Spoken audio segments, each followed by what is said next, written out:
Welcome in everybody to another episode of Windy City Gridiron Radio. With you, as always, your host Robert Zaglinski. And in draft month, as I mentioned in our last podcast with Mark Schofield, we will be doing 2 a week, kind of prime you for this last month of the evaluation season. I know everyone's kind of going stir crazy by this point, getting a little bit of cabin fever.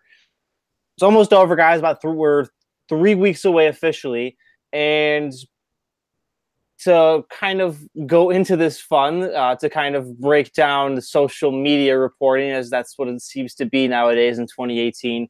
There's a little story we have to get into. We have WCG staff writer Andrew Link joining me today to dive into a certain special Bears running back, but I wanted to know how Andrew was first. Andrew, what's up?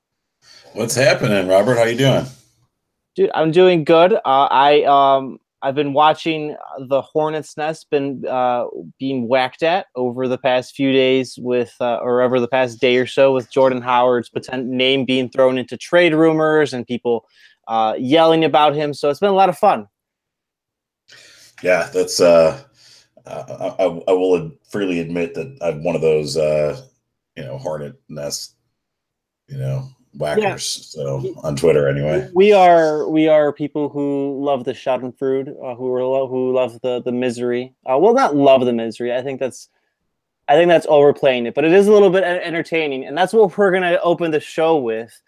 For those that were living under a rock, and honestly, if you're missing stuff like stupid stuff like this on Twitter because it is a little stupid, or Instagram. Apparently, Jordan Howard deleted most of his Bears-related stuff on Instagram a few days ago, removed some stuff from his Twitter bio regarding the Bears. Of course, in our day and age, and sleuthing, no, that means he's getting traded. Oh, that means he's disconnecting all his ties. He's been told he's being dealt. Of course, NFL Network's Ian Rappaport doubled down on nothing happening after Bears Twitter was freaking out after seeing all this, because there was a little bit of a mini freak out in the late evening yesterday. But for me, as usual, where there's smoke, there's fire. And given initial reports of Matt Nagy and the new Bears offensive staff not necessarily being enamored with Jordan Howard's fit in their West Coast spread tempo offense, I think where there's smoke, there's fire. For now, nothing's happening with Jordan Howard. But Andrew, what should we take from what happened from yesterday's stupidity? I don't know that there's anything to necessarily take away from it yet.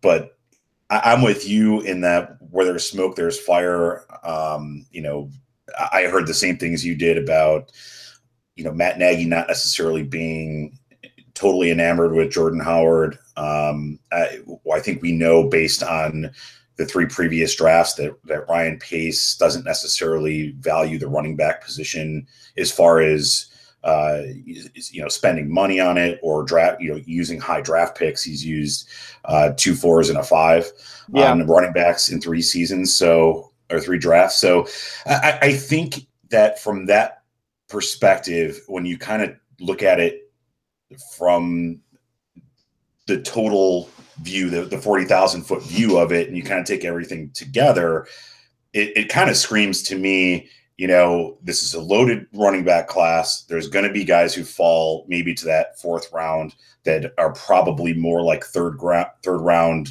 graded players, and that are probably better fits for this offense, because my guess is that the running back is going to get targeted something like 70 times a season in this offense, just based on what happened in Kansas City. So I personally, I'm okay with it, depending on what they end up getting back in return. I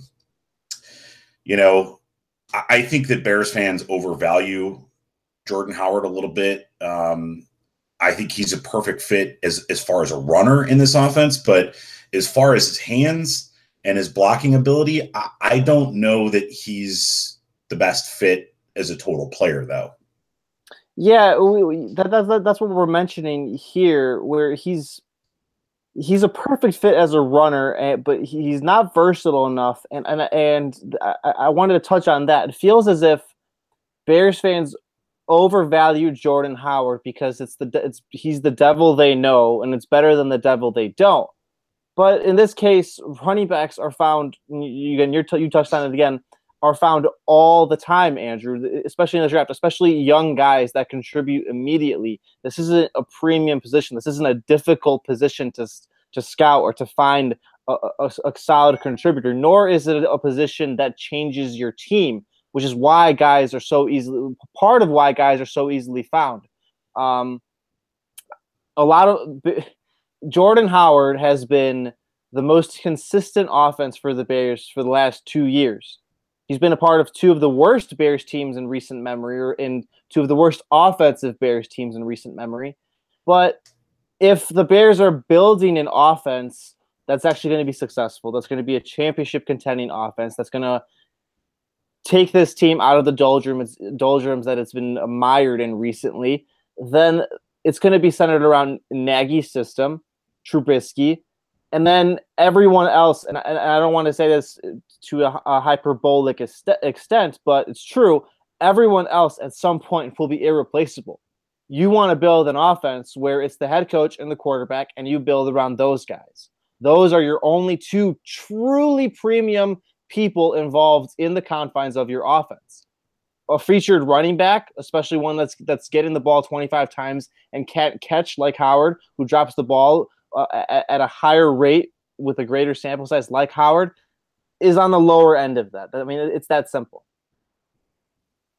Yeah, I completely agree. And, here's, I think the problem is, I know that it's somewhat in vogue to have a running back by committee, or to have,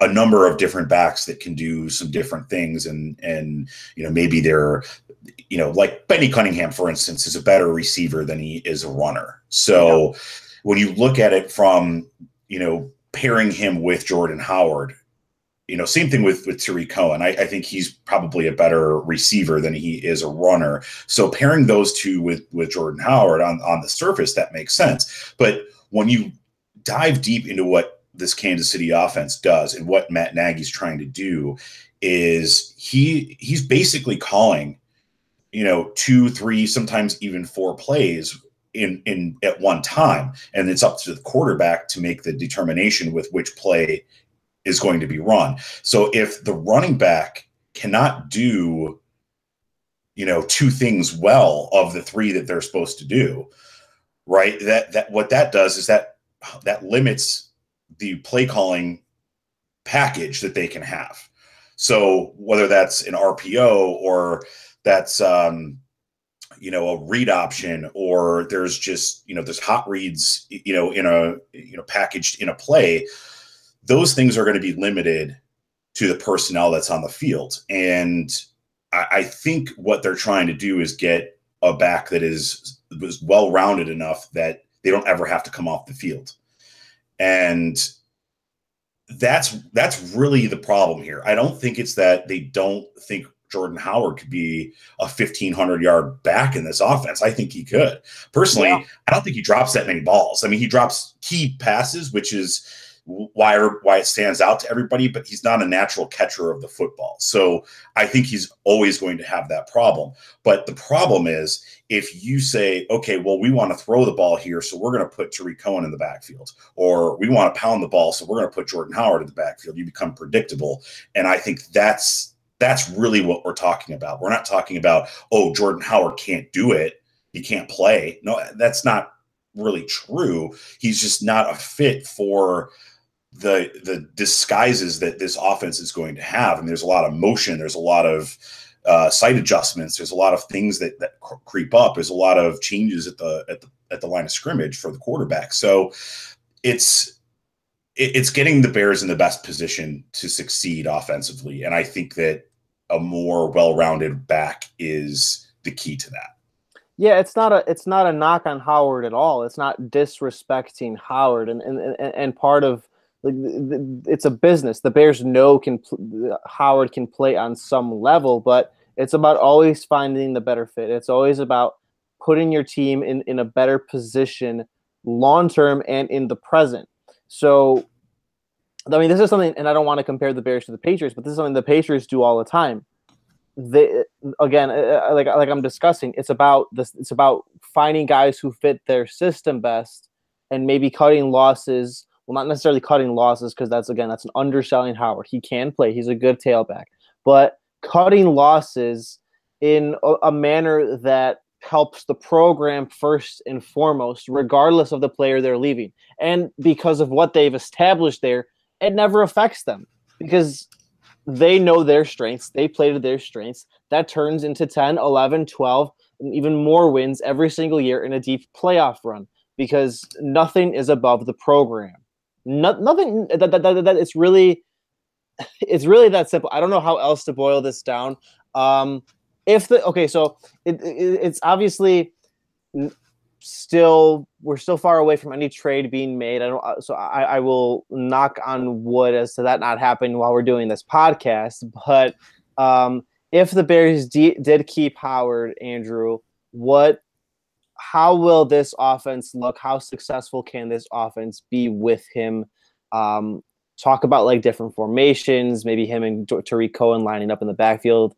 Kind of detail that.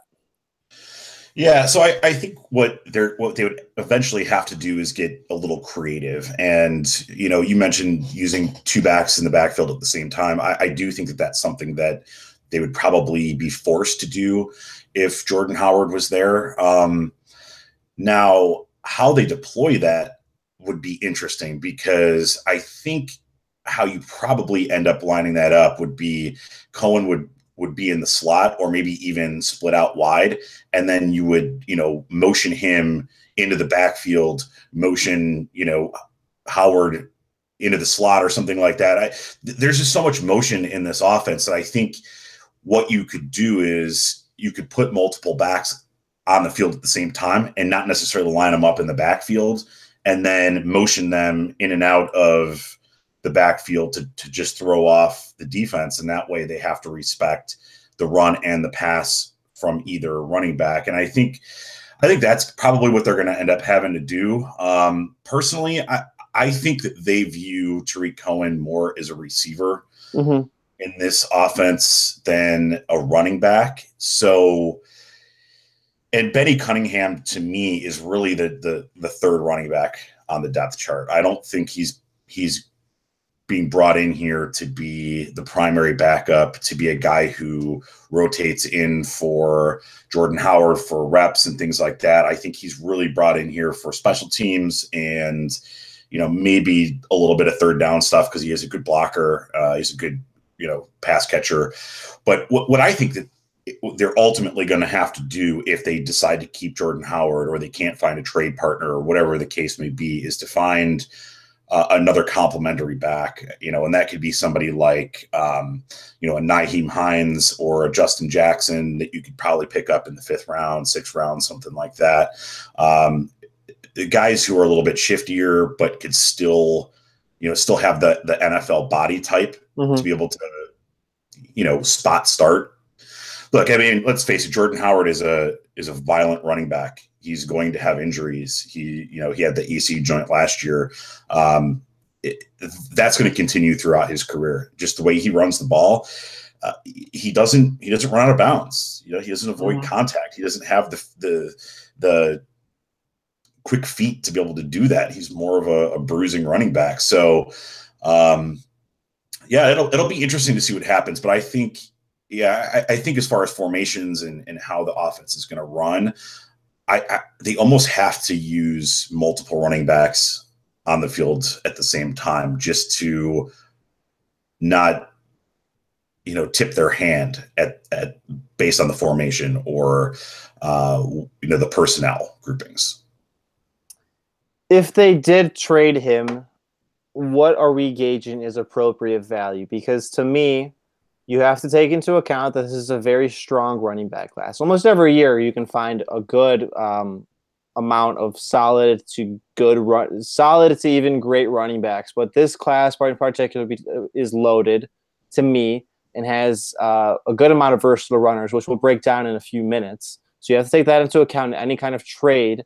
And if you're comparing guys that have a similar style, Then there's Jay Ajayi, who was traded from the Dolphins to the reigning Super Bowl champion Eagles for around a 4th-round pick. Howard is better than Ajayi, but again, there's that draft class looming. If the Bears can get a 4th-rounder, that's kind of the ideal at this point, but I wouldn't be surprised at a 3rd-rounder kind of being pushed up for more and the Bears being able to maybe potentially move up slots with someone else in the top 10.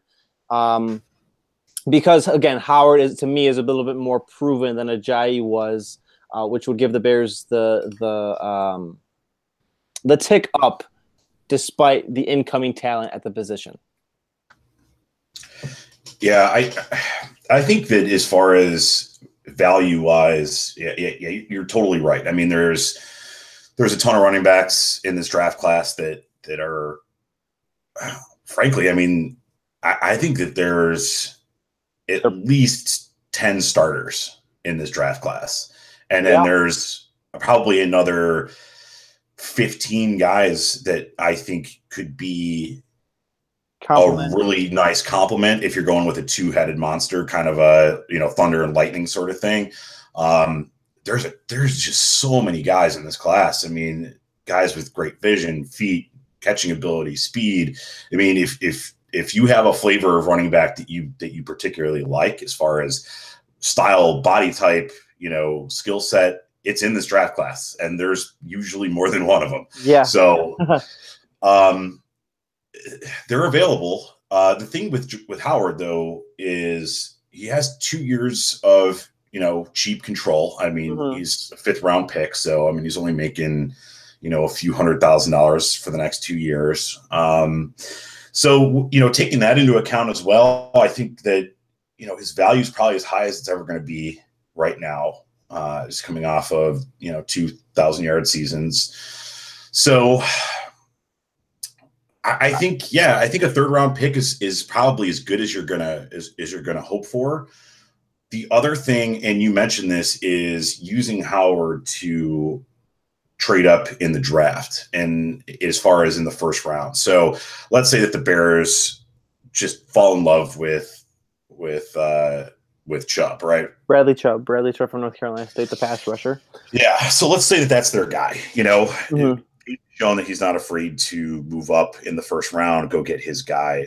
He talks about having a list of guys that he's willing to take at a certain position, but history tells us that if he identifies a singular guy, he just goes and gets him.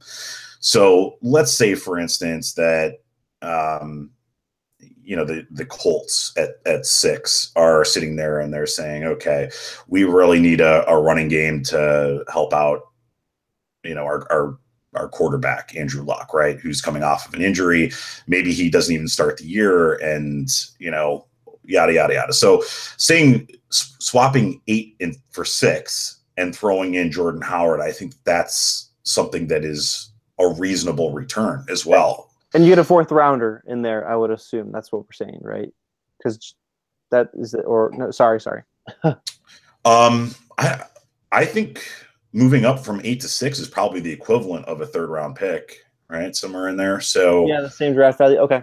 So I'm looking at it as a 3rd-round pick is the value, and how you get that 3rd-round pick is up for debate, and however creative the front office wants to be with that trade.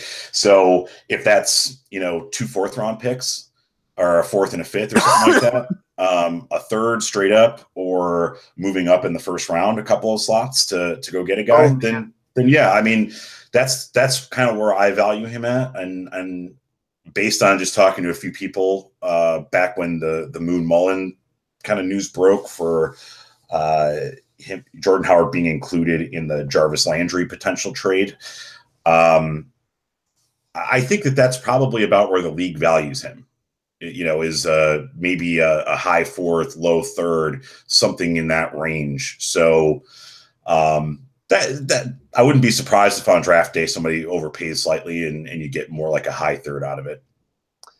Oh man, Ryan Pace would be crucified if all he did. Well, I wouldn't have a problem with it, but Ryan Pace would absolutely be crucified once more for no reason, for no legitimate reason, because you don't know how these deals play out. for trading up 2 spots and getting no other draft picks for Jordan Howard. But that's what he does. That's what he does. We haven't discussed enough how, in my mind, as much as there isn't a prospect that we would have traded up for, that hasn't really bothered Pace in the past, because I don't think anyone really considered. Trubisky was one because he's the quarterback, but in 2016, I don't think anybody was necessarily considering Leonard Floyd. As much as I love him, as much as he's my son, I don't think anyone was necessarily considering him a prospect that they would trade up for. But Pace was enamored with him, thought the Giants would take him, and he'd do it. So if you can use Jordan Howard to move up 2 slots to go get someone like Bradley Chubb that you love, or we didn't mention it, the Quentin Nelson, eater of planets, if that's someone else you love and you want absolute opportunity for him, you do it. Those are 2. Given the way the league's moving, with interior offensive linemen being more of a starting to become a premium position. I don't really agree with that yet. And you need an edge rusher.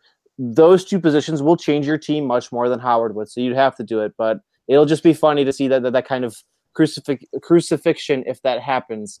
Another trade that other teams that we should probably discuss is deals. What would you say if I'll present 2 to you. What would you say if the Patriots, I believe it's number 95, so it's a 3rd rounder, just straight up for Howard. That's also probably a better fit for Howard. You'd be in position where another guy that had a playoff guarantee with the Bears is in position to win another Super Bowl. Something a lot of Chicago media would eat up as clickbait. And another perspective, you have Carolina, who has 2 3rd rounders. I believe it's one's in the 60s and one's in the 80s. So which deal fits better for the Bears and for both sides in general? I think that my personal opinion is that there's a little bit of just a tiny little bit of a whisper of smoke to the Carolina thing. Okay. I think that makes a ton of sense. I think it makes sense for both sides. They really need a running back. They need a bell cow. So Christian McCaffrey is like that kind of receiver type, but he's not going to be the one that gets 20 to 25 carries. Absolutely. Yeah, I think Christian McCaffrey is really a slot receiver. I mean, if we're being honest here. So he caught 80 passes last year. Yeah, I mean, come on. That's kind of what he is. He's not going to run the ball between the tackles. And look, at some point, Cam Newton can't keep taking these hits. He runs for 800-900 yards a season and just gets destroyed. And I know he's a big dude, and he's got just an Adonis type of body, as far as NFL players are concerned. So he can take some of that abuse, but at some point he's going to start slowing down, and you need to have somebody else there who can supplement the running game a little bit. And I know that, Riverboat Ron, he likes to gamble on defense, but offensively he's more of a conservative head coach, and he's a ground and pound and go over the top with big plays kind of guy. And I think that they need a bell cow there, like you said. I think that that's a perfect fit for both sides. I think Howard would be happy there. He'd be on a good team. He'd be the man. And Carolina gets a cheap player for 2 years and only gives up a 3rd round pick for him. It's kind of like you said, it's the devil you know versus the devil you don't know. And I think that Pace is more of a gambler, as far as I'm willing to take shots on players that have never proven anything. And, Ron Rivera is kind of a guy who's more interested in taking, a gamble within a game. He's a coach versus a general manager, and those are 2 different mindsets. But let's be honest here. Ron Rivera, I think, is really the guy who kind of calls the shots in Carolina, as far as personnel is concerned. Definitely. So, I think that's a perfect move for everybody. The Patriots, that works too, but I just think that there's, like I said, there's a whisper of smoke to it. I know that they're looking for a back that's under control.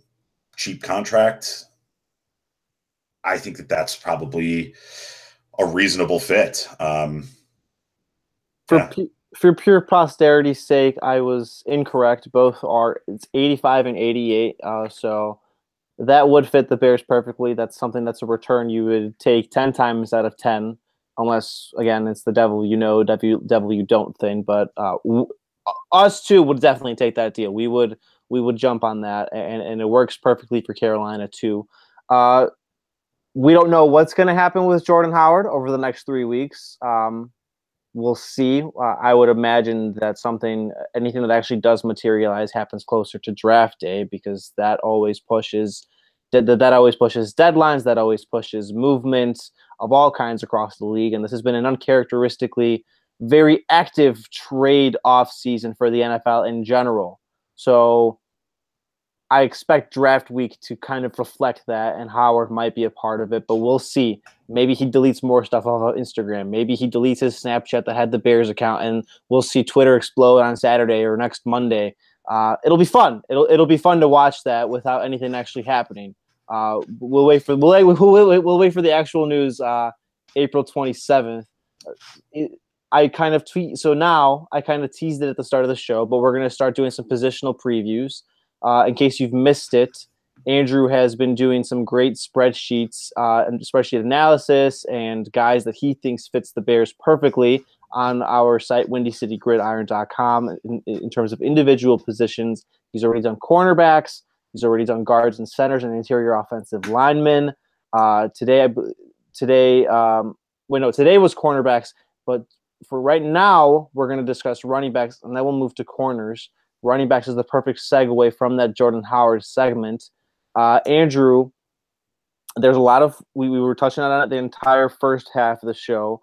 There's a lot of great value throughout the draft, but some guys fit the Bears better than others. I think most of the conversation begins and ends with Sony Michel right now. Agree? As far as the best fit. Yeah, the best fit. Yeah, I would say that's probably. I mean, that's probably the perfect fit. In a perfect world, where you can or even Nick Chubb, who was another Georgia running back that you highlighted, but Michel's the guy that we're talking. Yeah, so Michel's, if you were to kind of create a running back in the laboratory based on the offense that you're trying to run, and you could say they have XYZ attributes, right? I think so. Sony Michel's the guy. I mean, he's got kind of everything that you want. The only problem is I don't see them taking a running back as high of a pick as it would take to get him. They'd have to somehow get into the bottom of the first round, I think, to get Michel. I think he's probably a bottom part of the first round. Yeah, he's a bottom part of the first round, maybe second rounder. Maybe at 39, but I don't know that he makes it. Yeah, and if they're trading Jordan Howard for not valuing the running back, it doesn't make as much sense. Again, this is just like a purely football fit, not necessarily overall value and draft fit. I touched on Nick Chubb. Let's talk about Nick Chubb a little bit. He was Michel's backfield mate. He had a serious knee injury a few years ago. He's recovered really well from that. Excellent athlete, powerful runner. I think in terms of who's someone that we would compare him to, Andrew? Honestly, I think that Nick Chubb compares very favorably to Jordan Howard. If you want the guy who everybody wants Jordan Howard to be, as far as that little extra bit of violence as far as finishing your runs, having that little extra burst of speed, having better hands and blocking ability, just little increases overall. Like if you could just say, all right, Jordan Howard, go sit on the jugs machine for 8 hours a day, every day until you learn how to catch, right? If you did all those things and just, tweaked his Madden attributes just right, it would be Nick Chubb. And I personally love Nick Chubb, and I think his fit would be amazing. The mileage, though, at Georgia is a little off-putting. He's been there a long time. He's run the ball a long time. Always in a shared backfield, though. I mean, that's the one thing. I mean, he was there kind of when Gurley was there, and so Nick Chubb's been around for a while. So he's not exactly young. He's had the serious knee injury. He's got some miles on him. You know, as a 4-year guy. So that's the only kind of drawback to him. But as far as fit is concerned, yeah, I mean, Nick Chubb he'd be a good fit in my opinion. And that's something we have to consider, though, as far as the mileage. I don't think that necessarily would bother the Bears as much because, I mean, we're considering Chubb a third rounder, right? Some third mid round. Probably he doesn't really get past a third round. If they're not valuing running back as much anymore, Chubb would eventually be also someone that they probably don't pay, that they try to move, or they just play out his rookie contract. So I'm not sure how much that overall concern would be unless they don't think that Chubb could even get through 4 years. You'd have to consider him. This is someone you touched on when we were talking about. So now someone that we were talking about while you touched on Howard. How about Nyheim Hines from from NC State? Yeah, so Nyheim Hines is a guy. He wouldn't be your bell cow. He's just a little bit too small for that. I think let me just take a look here. He is 5'8", 198 pounds at the combine. So he's short, kind of, Tariq Cohen short, but he is 200 pounds for all intents and purposes. So right. He's compactly built. Kind of think more along the lines of like Maurice Jones-Drew or Ray Rice, kind of more of that bowling ball type build as far as a short running back is concerned. But the dude is electric. I mean, he's a 80-yard run waiting to happen all the time. But the thing is, the downside to him is he's going to do some of the same stuff that drives you crazy that Tariq Cohen does, reversing field and making a marginal loss into a huge loss. But the upside, to that whole, give and take as far as the big play is concerned is that, yeah, when he does break one, he's gone. I mean, he's a 4.3, 840 guy. So, I mean, he's got elite running back speed at running in the 4.3s. So, yeah, he's a guy that, let's say they hang on to Jordan Howard, he would be an ideal change of pace guy. And at 200 pounds, I think he could potentially be the lead back for a few games in the event that Jordan Howard had an injury or something like that. I think that's a prerequisite for me because I do think Jordan Howard will eventually miss some time. Yeah, with Hines, that would be adding to that kind of stable of running backs. That's what we're going for, of complements, something similar to what the Eagles had last year, something similar to what a lot of successful high-flying offenses do now. Another guy that you compared to Kareem Hunt in Kansas City, which is an intriguing prospect, no doubt for Matt Nagy, given his Kansas City roots and Chiefs roots, where how he got the Bears job. Royce Freeman from Oregon. Andrew, what's up with him? Yeah, so Royce Freeman is a guy that he's the only problem that I have with him, and this is kind of the same issue that I have with Kareem Hunt, is while he's got good size, 5'11", 229 pounds, he's pretty fast, 4'5" guy. So my only issue with him is that he doesn't run as big as his body actually is. And what I mean by that is he's just not a powerful guy at 230 pounds. Jordan Howard runs through guys and he keeps his legs churning. What I found with Royce Freeman is that he doesn't really keep his legs churning through a tackle, which leads him to be kind of a guy who just goes down when he's hit. Now, right. The flip side to that is he does seem to get better at that as the game goes on, which I thought was very interesting. When I watched this tape, I kept noticing him breaking more tackles in the second half than the first half. So I really don't know what happens to a guy when that sort of thing happens and you notice it. But I don't know. It was strange to me. But as far as fits for this offense, I mean, let's look at another guy who'd be happy. I mean, Mark Helfrich was the guy who recruited him to Oregon. So, Good point. you know, I think that they run a very similar outside zone to what the Bears are probably going to run here. Now, I know Kansas City ran more of an inside zone. I don't think that they're going to change their running game a whole lot. I think the outside zone actually works better with a mobile quarterback and running some more RPOs and run what's the word I'm looking for, read options and things like that. Yeah, So yeah. I think that that's ultimately what we're going to see. And in that perspective, I think Royce Freeman's a great fit because he has really good feet. The only drawback I really have to him is, sometimes his vision goes in and out.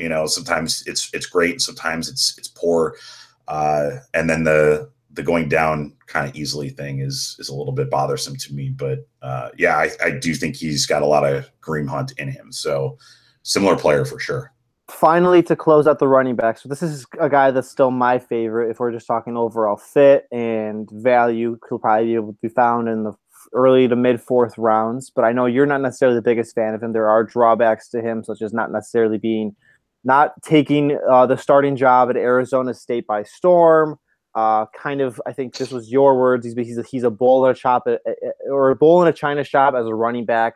Maybe the Tremaine Edmonds of running backs. Kalen Ballage, what's the deal with him? So Ballage has every tool you could possibly want. He's 6'1", 228, runs a 4.46 40, right? 6'3", Andrew. Sorry, 6'3". Sorry, because I love him, so I have to. But go on. Okay. Go on. Yeah, he's got kind of everything that you want. His feet are incredible. I mean, that was the thing that everybody raved about Alvin Kamara last year was, oh man, just look at his feet. He's like a dancer out there. Well, Kalen Ballage has those kind of feet. The problem is that he's a little, and I use that bull in a china shop term, meaning that he gets out of control. He doesn't have great control of his body a lot of the time. So what happens is he's such a good athlete that he'll get off balance and he'll keep his balance, but he shouldn't have been off balance in the first place. And had he kept his balance from the get-go, he would have made a bigger play out of whatever the play was, right? The other thing that bothers me a little bit is, well, first of all, he's an awful blocker. He's just really bad. I mean, I saw him just whiff guys left and right, and that's going to be an issue. That's probably one of the main reasons why he wasn't necessarily always the starter at Arizona State. He is definitely a liability there, but he has the body for it, so I'm sure that he could be taught. The other thing that I thought was interesting is he did drop a number of passes as well, but it doesn't seem like he has hands that aren't natural, like Howard. So I think it's more of a concentration thing. I think Kalen Ballage is a guy that if you got him in the right situation, his head was in the game, and he was having fun and all that stuff. He's a guy that I think could be a top 5 back in the NFL. That he just has that much talent. Okay. But I think a lot of things have to fall into line for him for that to happen. So that's the only reason why, for me, I drop him down a little bit, because he has all the tools. Tremaine Edmonds, he's the Tremaine. You're right. He's the Tremaine Edmonds of running backs. And it's just a matter of getting the right coaching, the right circumstance, the right amount of motivation for him to become the player that he could be, because he has it all. I mean, his feet are elite for an athlete. I mean, they are absolutely elite. I mean, as somebody who's been to a number of ballets in his life, like, that's the kind of feet he has. They're unbelievable. So if he pulls it all together, I mean, man, he's going to be a steal. Absolute steal. Someone you can find on day 3. Before we move on to receivers, because we're just going to work through the first two of this fantastic series you've done, which once again I'll plug. It's on Windy City Gridiron. Andrew's been doing some great work according to spreadsheets, according to some film analysis of each Bears profile, the need position. It's called Checking the Bears Box. Today he has guard and center up, but we're going to talk receiver, as I just said. And let's begin with DJ Moore, who for a lot of people, I think, has turned into wide receiver one after some Calvin Ridley underwhelming testing numbers. Andrew, why do you love him so much? He's the first guy. He's even the guy you used for the article picture that I'm looking at right now. Yeah, DJ Moore is my wide receiver one. Yep. Personally, I think he just kind of does everything well. There's not really any bad part of his game. I mean, he's a technician as far as route running is concerned. He has solid size, 6 foot, 210, runs a 4.40, so there's no downside to him. It's not like he's slow. It's not like he's small. But he's also has really quick feet. He has great hands. He uses his hands to catch the ball and doesn't let the ball come into his body. But he's just a technician. I mean, he's going to be a guy, and I don't know necessarily that this offense requires that level of precision as far as route running is concerned. I mean, watching a lot of what the Chiefs did, it's more about spacing and getting guys in attacking certain zones of a defense and putting that kind of pressure, pressuring them horizontally and vertically at the same time and hitting different zones.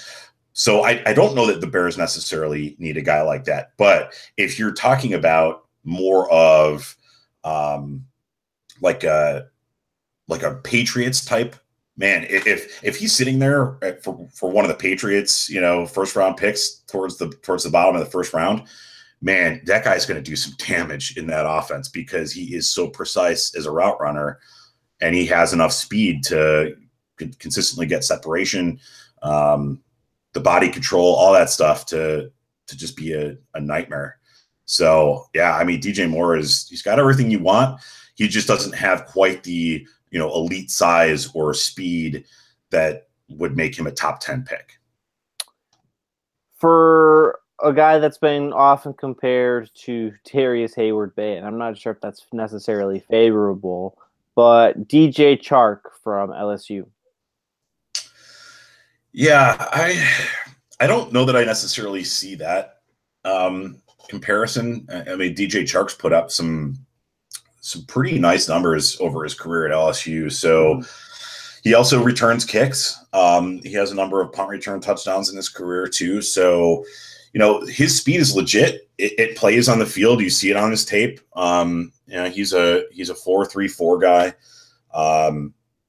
The thing that I have a little bit of an issue with Chark is he's not the best route runner. He uses his speed as a crutch, I think, a little bit, which is fine. You can get away with that even at the NFL level. He's a little inconsistent with his hands, especially on deeper passes. He kind of, he's good over the shoulder, but he kind of lets it clank off of his shoulder pads a little bit. He's going to drop some balls like that. But man, if you could get him technique wise to be better, and get him in the right offense where, you can use that speed to your advantage. I mean, he's scary. He's scary fast and good in the open field. I mean, he's a guy that I think would fit the Bears really well, actually. I think he could kind of be more of a Tyreek Hill type than Darius Hayward-Bay. I mean, Darius Hayward-Bay just, I don't know that he necessarily had his head in the game, and that was one of his biggest problems. But DJ Chark looks like he likes to play football, and he's having fun out there. So yeah, I don't know that I necessarily see that comparison, but I think he's a guy that, man, he gets his route running together and stuff like that. I mean, he could be one of the top receivers in this draft easily. Yeah, you give him time to probably polish himself up too if he's behind in Allen Robinson, Cameron Meredith, Taylor Gabriel. So this would be kind of one of those ideal situations where he wouldn't have to be expected to be a significant contributor right away. He could polish himself up and be more of a factor in 2019 and 2020. Michael Gallup from Colorado State. So an all-around receiver, a polished, tough, and physical guy. Andrew, talk about him because you really went all in on him. Yeah, so Michael Gallup is kind of the poor man's DJ Moore. He does everything well. There's not a whole lot to not like in his game.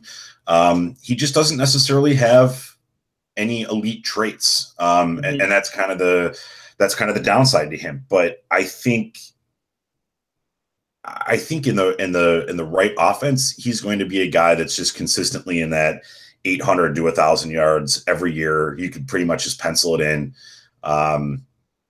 He's got good red zone ability. He can go up and get it. But that being said, he's not the best athlete. He's not the smoothest guy out there. Everything that he does is going to be based on technique, and his technique is really, really polished for a college player.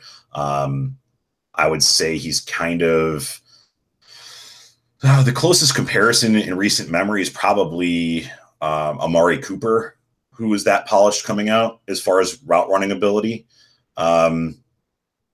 He's probably even higher as far as that just routes is concerned than DJ Moore. DJ Moore is a better athlete though, so he creates separation with his speed and things like that. Whereas Michael Gallup has to do everything, and he has to work for every inch. He's one of those guys. But I think he's just going to be just a solid dude. I mean, I really like him. I think he's a perfect number 2 receiver. Perfect number 2 puts you in position to potentially move on from one of those other bigger names I mentioned, such as Robinson or Meredith eventually. More likely Meredith, depending on how the contract situation plays out. And then finally, a small school guy, which we know Ryan Pace won't shy away from based off of this, but at least based off of the 2017 draft, Richie James. Maybe a guy that's not getting enough love, but would be an excellent value late in this year's class. Yeah, so Richie James is kind of he doesn't quite have the elite speed that Tyreek Hill has, but he's very similar in size. He's under 6 feet. He's 180 pounds. He's not a big guy, but he's very sudden. He's very quick. He's mid 4.4s, 40 guy, so he doesn't have elite speed, but he has elite quickness, in my opinion. So as far as is a guy in the open field that's just going to be an absolute terror, I would love to add a guy like him because he's kind of what you want Tariq Cohen to be because he's got more size, but he's a natural receiver because he's played it his whole career. But he also has some interesting tools in his toolbox, like being able to throw the ball. Lining up in the Wildcat, doing different things like that. So he would very much be a Tariq Cohen type of player, but I think his upside is a little bit better just because he has more size and he's been a receiver for his whole college career. So he's a guy I really like, especially in this offense, because like I said, he's sudden. So there's a lot of quick breaking routes in this offense. And I think that having that suddenness to your athletic profile is, something that is really important in this offense, as well as the speed and open field ability to be able to, juke guys and spin out of tackles and things like that, and just make big plays out of small passes. Andrew, great stuff. Check out this series.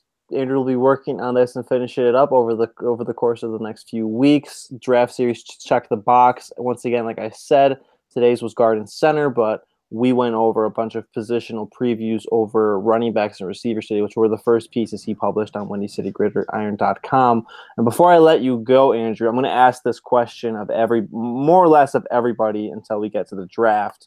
I got an excellent Ask WCG question. I believe you were also tagged in. And I don't necessarily agree with each of these professional comparisons. I think it was just more of being posed a hypothetical.